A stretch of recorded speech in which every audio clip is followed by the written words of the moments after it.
What happens when you prioritize the wrong thing? In my past several videos, we've been talking about prioritization and a realistic way to accomplish your goals by continuing to have momentum and taking small steps in the right direction. But what happens when things start to spiral out of control and life gets really busy and you forget what your priorities are? This is not about mistakes. This is about misaligned attention, and this happens to everyone. When we don't prioritize the right things, the consequences show up in ways that are bigger than the mistake itself. Have you ever made a mistake that felt so much bigger than it should have, whether at work or with your kids, where you responded in a way that wasn't aligned with your priorities? This happens to me more often than I would like to admit, and it shakes me because I'm not ready for it, and the shame comes in immediately because I should have known better. These small errors usually happen when your attention is fragmented and you're going in a million different directions all at the same time.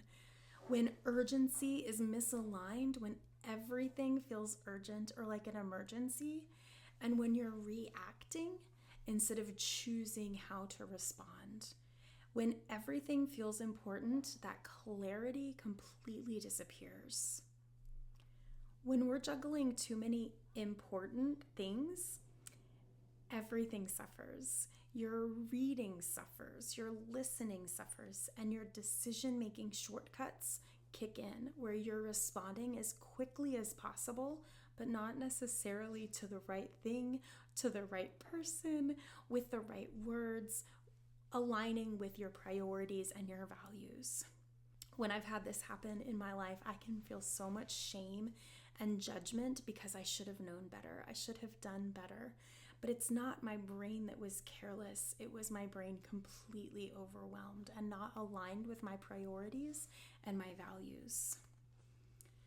Making mistakes like this can be so embarrassing. It makes me sweaty thinking about the situations where I have done things that I reacted in ways out of urgency, too quickly, responded to the wrong person, read the word wrong, whatever it was. It can be so embarrassing, and highly responsible people can feel these moments so intensely.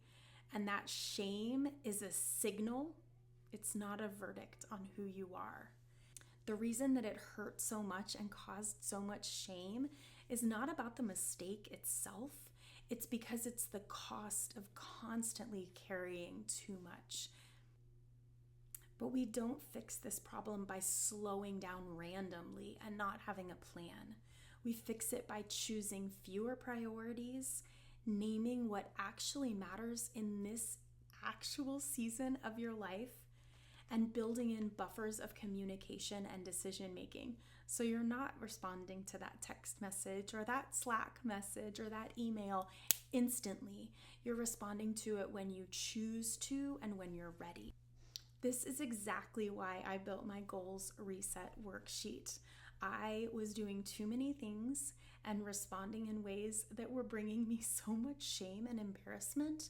And I thought, I am a highly effective person and I do a lot of things all at the same time, which is exactly the problem.